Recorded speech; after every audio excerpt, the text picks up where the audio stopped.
nasa linya na po ng ating komunikasyon. Maraming salamat po, no? At muli tayong pinaunlakan na makapanayam ngayong hapong ito sa kabila po ng sarap matulog sa bahay, napakalamig. Alam mo kami walang pasok. Ang lakas ng ulan. Wala kami pasok. Walang pasok. Wala kami pasok sa school, pero record kami sa online. Oo. Pero kanina nag-brownout sa amin. So paano yung mga walang ilaw? Yung mga I think sa mga state college wala talaga. Wala pero pasok. kami sa private kasi meron kami. Anyway, yan po, muli po nasa linya po ng ating Communication Director John Rex Laujanco. Siya rin po isang abogado at spokesperson po ng Commission on Elections. Attorney, Director, magandang hapon po. Welcome po sa Isyu ng Bayan with Lisa and Jerome. Si Ed po paparating. Magandang hapon po, Ma'am Lisa, Sir Jerome, at sa lahat po ng ating taga-subaybay sa programang ito. Good afternoon po. Good afternoon din po, Director John Rex Laujanco. Director, marami po ang nagtatanong, ano po ba tuloy or hindi matutuloy ang BSKE ngayong November 2026? Siguro po, maipaliwanag namin sa ganitong paraan. Una sa lahat po, may umiiral na batas, Republic Act 12232, na nagtakda po sa November 2, 2026 sa ating barangay at sangguniang kabataan elections. At dahil po dito, dahil ito ay batas, tungkulin ng COMELEC na ipatupad ang batas na ito, tuloy-tuloy po kami sa paghahanda, hindi po kami humihinto. Ngunit alam din po namin na meron na pong mga nagsusulong, katulad nga po nung na-file ni Senator Chis Escudero, na naglalayo na una, palawigin po mula dun sa unang dati, 3 taon sa Republic Act 232, naging 4 na taon, at ngayon po gawing 5 taon ang termino ng bawat opisyal na makahalal sa barangay at sangguniang kabataan. At dahil dito, maiuurong sa November 2028 ang halalang ito. Hinihintay po namin na maging batas ito, at sabi nga po ni Chairman Garcia, hindi po kami pwedeng mauna na dahil lang sa meron pong naisulog na proposal o bill ay hinto kami. Kailangan po merong batas talaga po ito. Sa tingin niyo po ba, Director, ay kakayanin pa dahil September na, bare month na next month. So ilang buwan na lang po, no? At yan, isasagawa na po ang BSKE. Kung ang pag-uusapan po, yung kung kaya bang maisabatas, alam niyo po, depende po sa Kongreso at sa Pangulo naman po natin ang isang panukalang batas na matatapos sa ating Senado at sa House of Representatives ay magiging batas lamang kapag nilagdaan ito ng ating Pangulo. Sa tingin naman po natin, nagang intention po ng pareho ng ating legislative at ng executive ay talagang ipatupad ang magiging batas na ito, kakayanin naman po yan na tingin po namin. Oo. Pero paano po yung mga nagastos niya na sa procurement, sa training at iba pa? No, tama po ba umaabot na sa 8 billion ang nagagastos na ng COMELEC sa paghahanda po at para sa darating na halalan? Tama po, mula po dun sa 19 billion na budget ito, 8 billion na po yung naibayad ng COMELEC at karamihan po doon sa natitira po na 11 billion na yan ay allocated na po siya. Yun ang mga na-imprenta ng balota dahil tapos na po tayo mag-imprenta ng balota yung mahigit 68 million para sa barangay at mahigit 23 million sa SK. Hindi naman po ito masasayang. Hindi po first time na nangyari na nagkaroon ng tapos na yung balota at kahit nga po iba pa yung petsa nakalagay sa balota, wala pong problema yan. Magagamit pa po natin kung kailan na maitatakda ang halalan. At patungkol naman po dun sa ibang gamit katulad po ng mga ballpens, mga indelible inks, medyo huli po namin pinoprocure yan para po sa kung sakali hindi naman matutuyo ito at sariwa pa paggamit sa halalan. Rest po, katulad mga ballot boxes, magagamit po yan. Kaya ngayon po, sumusulong na rin po yung iba pang mga paghahanda, pero tingin naman po namin lahat ng ito ay hindi naman masasayang at magagamit pa kung sakaling mailipat talagang petsa ng halalan. So, at doon sa estimated amount na nagamit na po na 8 billion pesos, sa tingin nyo, more or less, magkano na lang kung let's say yung mga paraphernalias na yan, maaari pang gamitin by kung sakali pong mapostpone itong halalan, no? Siyempre, meron pa rin mawawala doon sa amount na yon. Tama po ba, Director Jan? Opo, yung gamit po hindi naman mawawala, no? Pero may nakikita kasi kaming isang bagay na dapat mapaghandaan. Una, ilipat po natin ang halalan. Kung sakali man po kasi ililipat ang halalan, mauobliga po ang COMELEC na magsagawa muli ng registration. Yeah, at kada correct. Oo. dadaan ang pangangailangan sa balota at kagamitan at ito po ay mabigat. Magdadag kami ng ito at kada resibo po lumuro po muli ang kating kayanin. So sa parte po ito, kung sa ito, iinili po kami ng karagdagang pondo sa Kongreso po. Oo. Lisa, sino bang nananawagan na ipag-postpone? Hindi, may mga mambabatas kasi na nag-file ng bill Oh. para sa postponement ng sila barangay magbayad. elections. Sila magbayad kung ganun. Oo. Oo, hindi naman gagawin yan. Hindi, alam mo, ito at attorney, ito. When we talk about the election, we spend billions of pesos. And then, going down, maano lang, masasayang lang kapag meron tayo mga ganyan mga, pag nalipat ng date, you know, for us taxpayers, 1 billion pesos is huge money. Napakalaking Di ba? pera niyan. O parang we talk about billions. Ay nako. Sayang lang talaga. Kaya kahit mamambabatas na to. Ano yung reason nila? What's the main reason? Bakit gusto nilang ilipat ang date? Nagbigay ba sila ng argument? Tatama? Oo. May agenda. Meron po. Paano ka ng batas po? Gagawin na pong 5 taon yung termino ng mga opisyal na correct. po. So what's the reason for the 5 years? What's the reason for the 5 years? It's up to them. Yeah, that's the reason why. Ay, nako naman. Haba na naman ang termino? Attorney Rex, opo. Batay po kasi sa pag-aaral po nila, parang kulang po yung naunang 3 taon Ala. at yung sumunod nga ng 4 na taon, kaya po Oo. kailangan dagdag para sa pagmamahala. Ayon po kasi sa konstitusyon natin, yung pong ating mga ibang local officials ay naka-fix ng 3-year at 6-year term. Yeah. With the exception ng barangay officials na yung kanilang termino ay itatakda ng basta mula sa Kongreso. Attorney, by next year ay magpapile na po ng Certificate of Candidacy yung mga tatakbo sa national elections. At of course, 2028 ay halala na naman po ng national. So hindi ba pwedeng isabay na lang yan para mas makatipid ang gobyerno? Naku, una po sa lahat, hindi po tayo makakatipid dahil yung ating pong national at local elections ay automated. Yung Okay, ating pong barangay, alam niyo po, hindi natin pwedeng i-automate ang barangay dahil meron po tayong 42,007 barangays na magkakaroon ng ibang balota, iba't ibang sistema. Samantalang pag national at local positions, 1,800 na different kinds ng balota sistema lang po sa makina yan. So, kayang-kaya. Pangalawa, yung pong electoral boards. Magkaiba po kasi ang electoral boards na magbibilang ng boto ng para dun sa electoral boards na magbibilang ng barangay.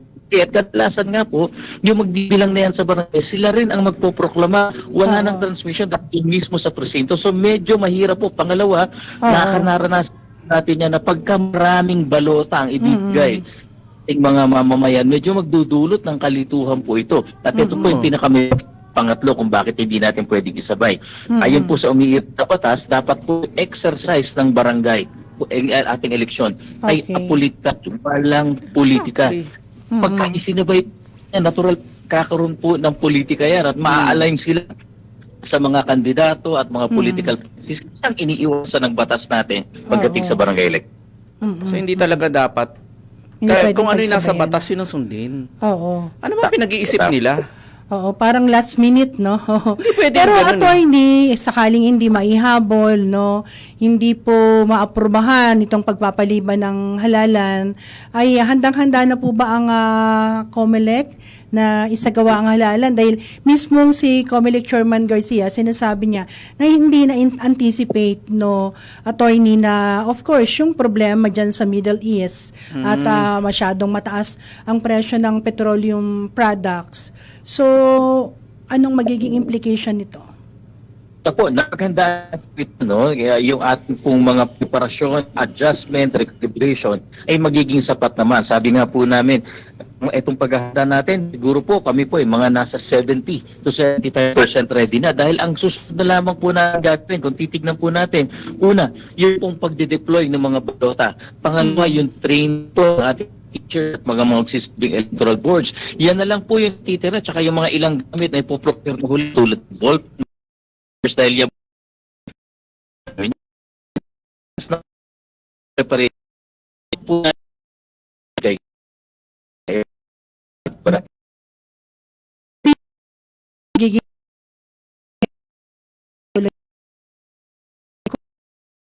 siya nga tinatag sa ni Sen-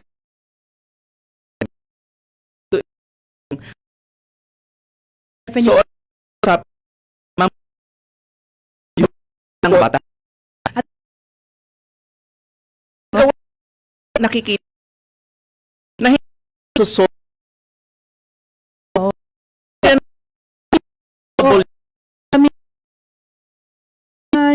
mga mga gustong tumakbo tamad. sa posisyon, naku, matagal na pong naghahanda yan, attorney, no?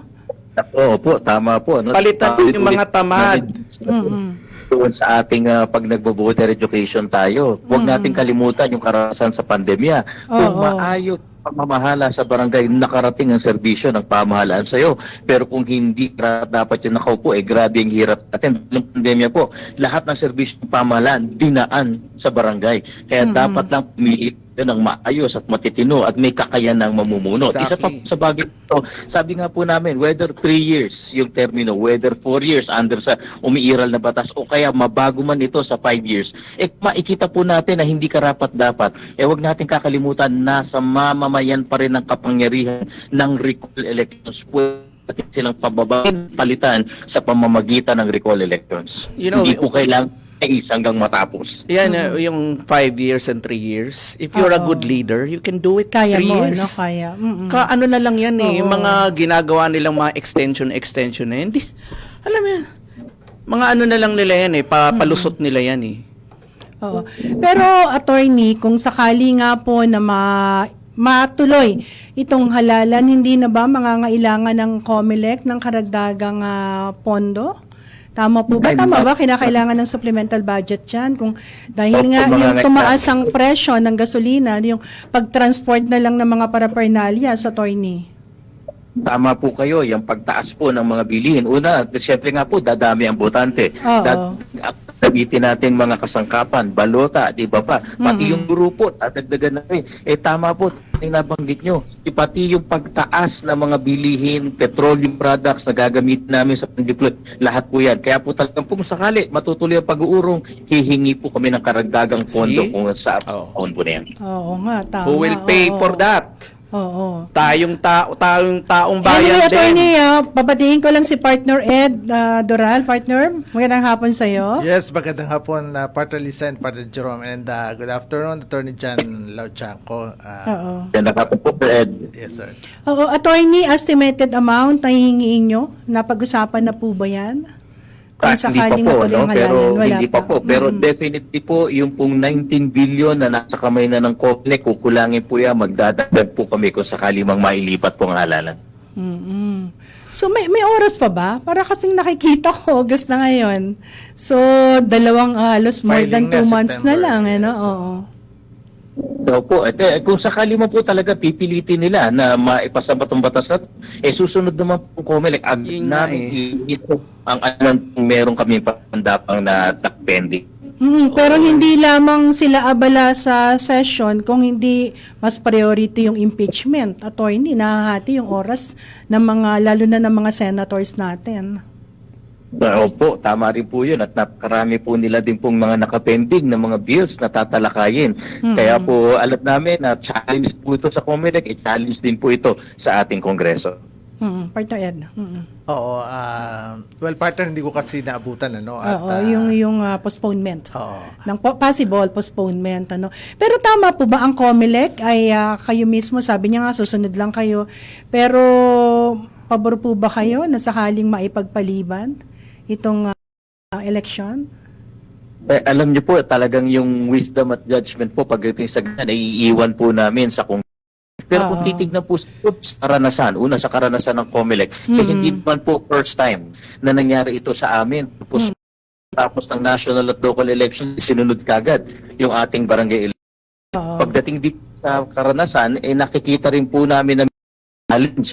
Kasi meron din pong yung barangay SK elections na sa national at local. Kasi tignan po, kumigada sa national at local elections. So, ay matatapos natin ng May.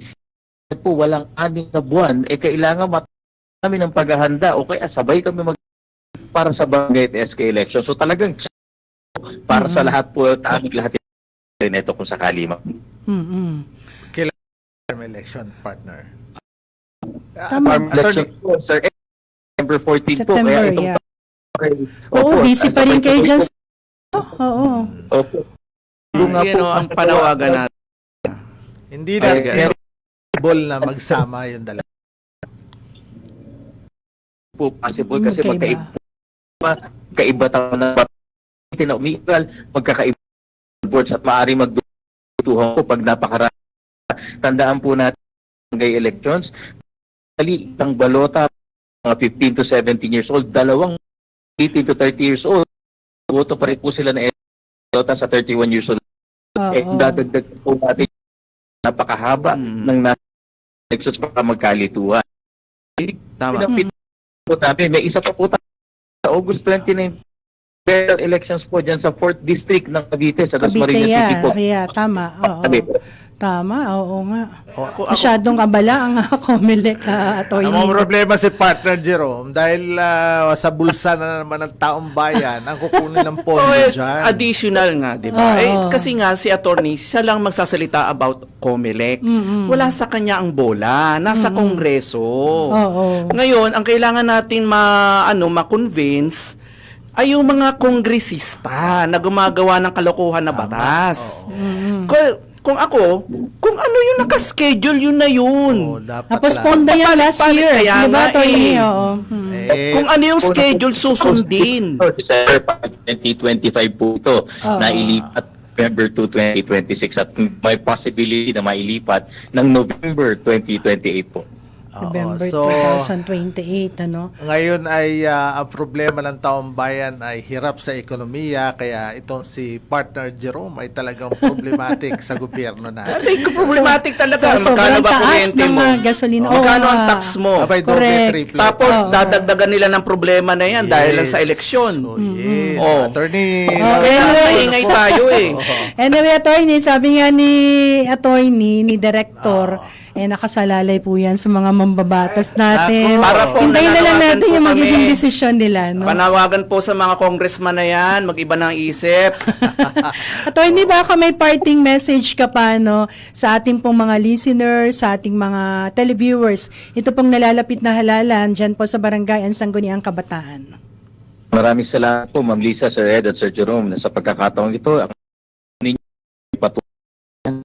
umiiral na batas na kailangan maisagawa namin ng halalan sa November 2, 2026. Ngunit ang kapangyarihan po talaga sa pagtatakda ng halalan, pati rin pagsiset ng termino ng Barangay at SK ay nasa Kongreso at kung sakali ng bagong batas, lipat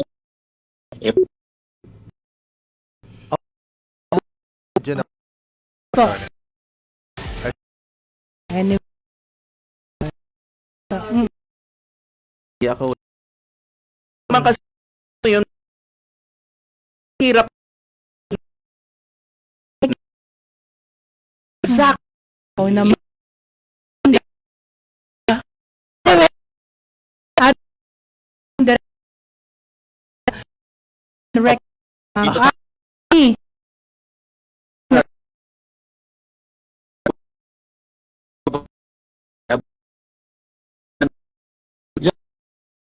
around na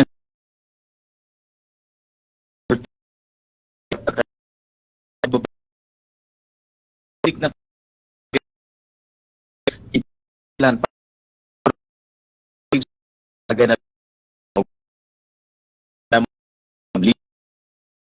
Thank you so much, Director John Rex Laujanco, ang spokesman po ng COMELEC.